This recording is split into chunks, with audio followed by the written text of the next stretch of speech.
নমস্কাৰ ছাত্ৰ ছাত্ৰীসকল, আজি আমি এই ভিডিঅ'টোত নৱম শ্ৰেণীৰ বিজ্ঞানৰ প্ৰথম চেপ্টাৰটোৰ বিষয়ে আলোচনা কৰিম। নৱম শ্ৰেণীৰ প্ৰথম চেপ্টাৰ বিজ্ঞানৰ প্ৰথম চেপ্টাৰটো হৈছে আমাৰ চাৰিওকাষৰ বস্তুবোৰ। ইয়াৰে কিছুমান মই ইম্পৰ্টেণ্ট কুৱেশ্যন আজি এই ভিডিঅ'টোত তোমালোকক দেখুৱাম।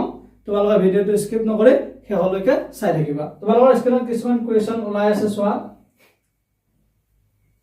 কি দিয়া আছে? পঞ্চতত্ত্ব মানে কি? তোমালোকৰ যেটো প্ৰথম চেপ্টাৰ আছে সেই চেপ্টাৰটো পঢ়িলে তাত তোমালোকে পাই যাবা, তাত এটা শব্দ আছে পঞ্চতত্ত্ব বুলি। পঞ্চতত্ত্ব মানে কি? পঞ্চতত্ত্ব মানে হ'ল ভাৰতবৰ্ষৰ প্ৰাচীন দাৰ্শনিকসকলে পদাৰ্থবিলাকক পাঁচটা মৌলিক কণিকা যেনে বায়ু, পানী, পৃথিৱী, জুই আৰু আকাশৰ দ্বাৰা গঠিত বুলি কৈছিল। এই পাঁচটা মৌলিক কণিকাক একেলগে কি বুলি কোৱা হয়? পঞ্চতত্ত্ব বুলি কোৱা হয়। পঞ্চতত্ত্ব মানে বুজি পাইছা না? আমাৰ কি হৈছিল, ভাৰতৰ যিবিলাক প্ৰাচীন দাৰ্শনিক আছিল তেওঁলোকে পদাৰ্থৰ বৰ্তমান যেটো সংজ্ঞা, সেই সংজ্ঞাটো দিয়াৰ আগতে তেওঁলোকে ভাবিছিল যে পদাৰ্থবিলাক কি হয়, পাঁচটা মৌলিক কণিকাৰ দ্বাৰা গঠিত বুলি ভাবিছিল। আৰু সেই মৌলিক কণিকা কেইটা কি আছিল? বায়ু, পানী, পৃথিৱী, জুই আৰু আকাশ। এই পাঁচটা মৌলিক কণিকা একেলগে তেওঁলোকে কি বুলি কৈছিলে? পঞ্চতত্ত্ব বুলি কৈছিলে। এতিয়া বুজি পাইছা না পঞ্চতত্ত্ব মানে কি? পঞ্চতত্ত্ব মানে হ'ল ভাৰতবৰ্ষৰ প্ৰাচীন দাৰ্শনিকসকলে পদাৰ্থবিলাকক পাঁচটা মৌলিক কণিকা যেনে বায়ু, পানী, পৃথিৱী, জুই আৰু আকাশৰ দ্বাৰা গঠিত বুলি ভাবিছিল। আৰু এই পাঁচটা মৌলিক কণিকা একেলগে কি বুলি কোৱা হয়? পঞ্চতত্ত্ব বুলি কোৱা হয়। বুজি পাইছা? আমি ইয়াৰ পিছৰ প্ৰশ্নটো চোৱা। ইয়াৰ পিছৰ প্ৰশ্নটো হ'ল পদাৰ্থ বুলিলে কি বুজা? পদাৰ্থ মানে কি? যিবোৰৰ নিজা ভৰ আৰু আয়তন আছে তাকে কি বুলি কয়? পদাৰ্থ বুলি কয়। যিবোৰৰ নিজা ভৰ আৰু আয়তন থাকে তাকে কি বুলি কয়? পদাৰ্থ বুলি কোৱা হয়। পদাৰ্থ বোলে। বুজি পাইছা? পদাৰ্থ কাক বোলে? যিবোৰৰ নিজা ভৰ আৰু আয়তন আছে তাকে কি বুলি কয়? পদাৰ্থ বুলি কোৱা হয়। বুজি পাইছা? পদাৰ্থৰ কণিকাবোৰৰ বৈশিষ্ট্য। তোমালোকৰ এইটো কি হ'ব পাৰে? পৰীক্ষাত কেনেদৰে আহিব পাৰে? পদাৰ্থৰ কণিকাবোৰৰ বৈশিষ্ট্য লিখা। এনেদৰে তোমালোকৰ কুৱেশ্যন আহিব পাৰে। আৰু তেতিয়া তুমি কি লিখিব লাগিব? পদাৰ্থৰ কণিকাবোৰৰ বৈশিষ্ট্য হ'ল, এক নম্বৰ বৈশিষ্ট্য কি দিয়া আছে? পদাৰ্থৰ কণিকাবোৰৰ মাজত ব্যৱধান আছে। বুজি পাইছা? এইটো আমি কেনেদৰে গম পাওঁ? যেতিয়া এগিলাচ পানীত নিমখ বা চেনি আমি পেলাই দিওঁ, তাৰপিছত কাঁচৰ মাৰি এডালেৰে তাক লৰাই দিলে নিমখ বা চেনিখিনি কি হয়? পানীৰ কণিকাৰ মাজত সোমাই যায়। তাৰ পৰা আমি বুজি পাওঁ যে কি হয়? পদাৰ্থৰ কণিকাবোৰৰ মাজত ব্যৱধান আছে। যদি পদাৰ্থৰ কণিকাবোৰৰ মাজত ব্যৱধান নাথাকিলে হয় তেতিয়া চেনি বা নিমখখিনি পানীৰ কণিকাৰ মাজত কি নহ'ল হয়? সোমাই নগ'ল হয়। তাৰ পিছৰটো কি হয়? তাৰ পিছৰটো দি আছে পদাৰ্থৰ কণিকাবোৰ অনবৰতে কি হৈ থাকে? গতি কৰি থাকে। চোৱা, যেতিয়া ধূপ এডাল আমাৰ ওচৰৰ পৰা আঁতৰত জ্বলাই থোৱা থাকে তেতিয়া আমি ধূপৰ গোন্ধটো আঁতৰৰ পৰাই পাওঁ। যদিহে পদাৰ্থৰ কণিকাবোৰে গতি কৰি নাথাকিলে হয় তেতিয়া আমি ধূপৰ গোন্ধটো আঁতৰৰ পৰা নাপালো হয়। তাৰ পৰা আমি কি বুজি পাওঁ? তাৰ পৰা আমি বুজি পাওঁ যে পদাৰ্থৰ কণিকাবোৰে অনবৰতে কি কৰি থাকে? গতি কৰি থাকে। তাৰ পিছৰটো কি আছে? 3 নম্বৰটো আছে পদাৰ্থৰ কণিকাবোৰৰ মাজত আকৰ্ষণ আছে। পদাৰ্থৰ কণিকাবোৰৰ মাজত কি আছে? আকৰ্ষণ শক্তি আছে। হল, এই তিনিটা হৈছে পদাৰ্থৰ কণিকাবোৰৰ বৈশিষ্ট্য। এতিয়া আমি ইয়াৰ পিছৰ প্ৰশ্নটোলৈ। ইয়াৰ পিছৰ প্ৰশ্নটো দিয়া আছে কি? তলৰ কোনবোৰ পদাৰ্থ? চকী, বায়ু, গোন্ধ, ঘৃণা, চিন্তা, সুগন্ধি দ্ৰব্যৰ সুবাস। ইয়াৰে কোনবোৰ পদাৰ্থ হ'ব? চকীৰ নিজা ভৰ আৰু কি আছে? আয়তন আছে। গতিকে চকী হ'ব পদাৰ্থ। বায়ুৰ নাই, গোন্ধৰো নাই, ঘৃণাৰো নাই, চিন্তাৰো নাই, আৰু সুগন্ধি দ্ৰব্যৰ সুবাসৰো কি নাথাকে? ভৰ বা আয়তন নাথাকে। গতিকে ইয়াৰে চকীটো কি হ'ব? পদাৰ্থ হ'ব। আৰু বাকী কেইটা কি নহয়? পদাৰ্থ নহয়।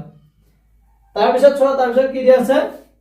ব্যাপন মানে কি এটো তোমালোকৰ পৰীক্ষাত আহিব পাৰে বোলে ব্যাপন মানে কি বা ব্যাপন বুলিলে কি বুজা দুটা বেলেগ বেলেগ পদাৰ্থৰ কণিকাবোৰ পৰস্পৰ মিহলি হোৱাকে কি বুলি কোৱা হয় ব্যাপন বুলি কোৱা হয় দুটা বেলেগ বেলেগ পদাৰ্থ ধৰি ললো জুলীয়া পদাৰ্থ আৰু গোটা পদাৰ্থ আছে দুইটা যেতিয়া পৰস্পৰ মিহলি হৈ যাব তেতিয়া তাক কি বুলি কোৱা হয় ব্যাপন বুলি কোৱা হয় এটা পানীটো কি হল পানীটো হল জুলীয়া পদাৰ্থ পানীটো হল জুলীয়া পদাৰ্থ পানীটো হল জুলীয়া পদাৰ্থ আৰু চেনি হ'ব গোটা পদাৰ্থ বা কঠিন পদাৰ্থ যেতিয়া পানীত চেনিটো মিহলাই দিম তেতিয়া এটা দ্ৰব্য হৈ যাব পানী আৰু চেনিটো কি হৈ যাব লগ হৈ যাব এই যে পানী আৰু চেনি লগ হৈ গল মানে গোটা পদাৰ্থ আৰু জুলীয়া পদাৰ্থ দুটা বেলেগ বেলেগ পদাৰ্থ একেলগ হৈ গল পৰস্পৰ মিহলি হৈ গল তাকে কি বুলি কোৱা হয় ব্যাপন বুলি কোৱা হয় বুজি পাইছা এতিয়া আমি ইয়াৰ পিছৰ প্ৰশ্নটো লৈ যাও ইয়াৰ পিছৰ প্ৰশ্নটো কি দিয়া আছে চোৱা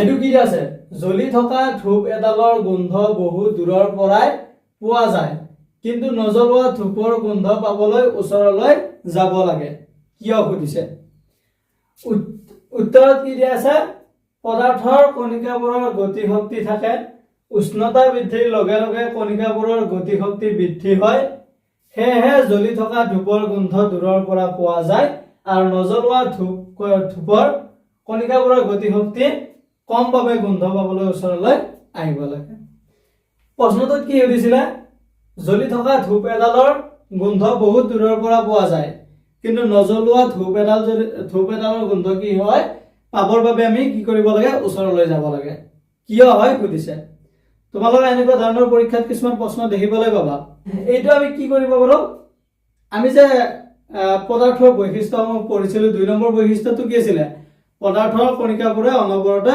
গতি কৰি থাকে তাৰ পৰা আমি ইয়াৰ কি কৰিব পাৰিম এনসাৰটো লিখিব পাৰিম চোৱা কি কৈছে পদাৰ্থৰ কণিকাবোৰৰ কি আছে গতি শক্তি আছে আমি এটো জানো পদাৰ্থৰ কণিকাবোৰে অনবৰতে গতি কৰি থাকে গতিকে পদাৰ্থৰ কি আছে কণিকাবোৰৰ গতি শক্তি আছে উষ্ণতা বৃদ্ধিৰ লগে লগে কণিকাবোৰৰ গতি শক্তি বৃদ্ধি হয় হেহে জ্বলি থকা ধূপৰ গোন্ধ দূৰৰ পৰা পোৱা যায় যেতিয়া উষ্ণতাটো বৃদ্ধি কৰা হয় তেতিয়া সেই পদাৰ্থটোৰ কণিকাবোৰৰ গতি শক্তিটো কি হৈ যায় বাঢ়ি যায় আৰু তেতিয়া সেইভাবে আমাৰ কি হয় ধূপডাল যেতিয়া আমি জ্বলাই দিম তেতিয়া হিয়াৰ উষ্ণতাটো কি হৈ যাব বাঢ়ি যাব আৰু তাৰ কণিকাবোৰৰ গতি শক্তিটো কি হৈ যাব বাঢ়ি যাব তাৰ ফলত আমি জ্বলাই থৈ দিয়া ধূপডালৰ গোন্ধ আমি আঁতৰৰ পৰাই পাওঁ আৰু যেতিয়া ধূপডাল নজ্বলাই তেতিয়া সেই কণিকাবিলাকৰ গতি শক্তিটো কি হৈ থাকে কম হৈ থাকে কাৰণ তাৰ উষ্ণতাটো কমি থাকে হেহে আমি সেই নজ্বলোৱা ধূপডালৰ গোন্ধ পাবলৈ কি কৰিব লাগে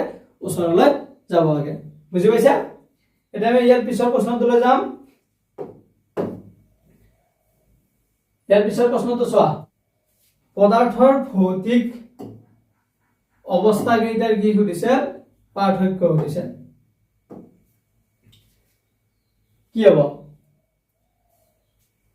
আমাক সুধিছে যে পদাৰ্থৰ ভৌতিক অৱস্থা কেইটাৰ পাৰ্থক্য লিখা পদাৰ্থৰ ভৌতিক অৱস্থা কি কি পদাৰ্থৰ ভৌতিক অৱস্থা হ'ল গোটা পদাৰ্থ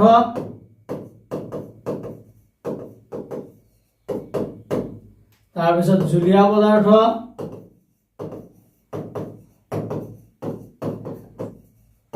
তাৰপিছত আৰু কি আছে গেছীয় পদাৰ্থ ইয়াৰে কি কৰিছে এই তিনিটাৰ মাজৰ পাৰ্থক্য লিখিব দিছে কি হৈছে গোটা পদাৰ্থবিলাক কি হয় গোটা পদাৰ্থবিলাকৰ নিৰ্দিষ্ট আকৃতি আছে তাৰপিছত গোটা পদাৰ্থৰ কি আছে আয়তন থাকে আৰু ইহত কি হয় দৃঢ় হয় গোটা পদাৰ্থবিলাক সহজে কি কৰিব নোৱাৰে ভাঙিব নোৱাৰি হল ইহত কি হয় দৃঢ় হয় তাৰপিছত চোৱা জুলীয়া পদাৰ্থ জুলীয়া পদাৰ্থৰ ক্ষেত্ৰত কি হয় ইয়াৰ নিৰ্দিষ্ট কি নাথাকে আকৃতি নাথাকে জুলীয়া পদাৰ্থ য'ত ৰখা হয় তাৰে কি লয় আকৃতি লোৱা হয় আকৃতি লয় পানীৰ নিৰ্দিষ্ট আকৃতি আছে জানো পানীৰ নিৰ্দিষ্ট আকৃতি নাই তাক যদি আমি বালতি এটা ভৰাই থওঁ তেতিয়া সি কি কৰিব বালতি এটাৰ দৰে আকৃতি ল'ব যদি আমি এটা বাতিত থওঁ তেতিয়া সি কি হ'ব বাতিৰ দৰে আকৃতি ল'ব গতিকে তাৰ কি নাথাকে নিৰ্দিষ্ট আকৃতি নাথাকে জুলীয়া পদাৰ্থৰ আয়তন আছে তাৰপিছত জুলীয়া পদাৰ্থ কি নহয় জুলীয়া পদাৰ্থ দৃঢ় নহয় ইহত দৃঢ় নহয় বুজিছা গোটা পদাৰ্থবিলাকৰ আকৃতি আছে আয়তনো আছে আৰু সিহঁত দৃঢ় হয় আৰু জুলীয়া পদাৰ্থৰ কি নাই নিৰ্দিষ্ট আকৃতি নাই আয়তন আছে আৰু সিহঁত কি নহয় দৃঢ় নহয় বুজি পাইছা এতিয়া আমি গেছীয় পদাৰ্থ চাম গেছীয় পদাৰ্থটো কি হয় গেছীয় পদাৰ্থৰ নিৰ্দিষ্ট কি নাই আকৃতি নাই তাৰপিছত গেছীয় পদাৰ্থৰ কি নাই আয়তন নাই আৰু ইহত কি হয় সংকুচিত হয় ইহতক কি কৰিব পাৰি সংকুচিত বা চাপ দি ভৰাই ৰাখিব পাৰি যেনে এলপিজি গেছ চিএনজি গেছ ইহতক কি কৰিব পাৰি এটা নিৰ্দিষ্ট পাত্ৰত সংকুচিত কৰি ভৰাই ৰাখিব পাৰি বুজি পাইছা এতিয়া আমি ইয়াৰ পিছৰ প্ৰশ্নটোলৈ যাম ইয়াৰ পিছৰ প্ৰশ্নটো কি আছে ইয়াৰ পিছৰ প্ৰশ্নটো আছে গলনাঙ্ক বুলিলে কি বুজা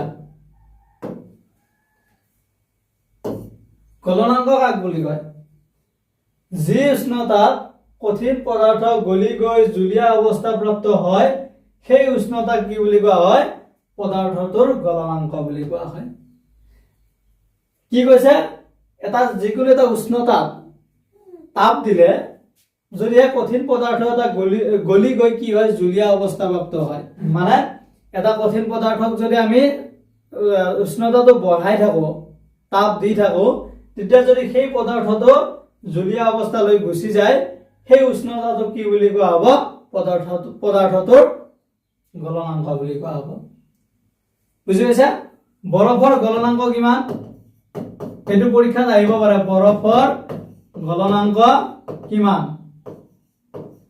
বৰফৰ গলনাঙ্ক কিমান হ'ব 0 ডিগ্ৰী সেলসিয়াস মানে কিমান কেলভিন হ'ব 273 কেলভিন বুজি পাইছা এতিয়া আমি ইয়াৰ পিছৰ প্ৰশ্নটোলৈ যাম ইয়াৰ পিছৰ প্ৰশ্নটো কি দিয়া আছে বিগলনৰ লিনতাপ কাক বোলে এক বায়ুমণ্ডলীয় চাপত আৰু উষ্ণতাত 1 কিলোগ্ৰাম কঠিন পদাৰ্থ জুলীয়া অৱস্থালৈ নিবলৈ যি পৰিমাণৰ তাপৰ প্ৰয়োজন হয় তাকে পদাৰ্থটোৰ কি বুলি কোৱা হয় বিগলনৰ লিনতাপ বুলি কোৱা হয় কি কৈছে এক কি হয় বায়ুমণ্ডলীয় চাপত এটা নিৰ্দিষ্ট উষ্ণতাত 1 কিলোগ্ৰাম কঠিন পদাৰ্থ 1 কিলোগ্ৰাম কি কৈছে কঠিন পদাৰ্থক জুলীয়া পদাৰ্থলৈ লৈ যাবলৈ যিমান তাপ দিব লাগে সেই তাপক কি বুলি কোৱা হয় বিগলনৰ লিনতাপ বুলি কোৱা হয়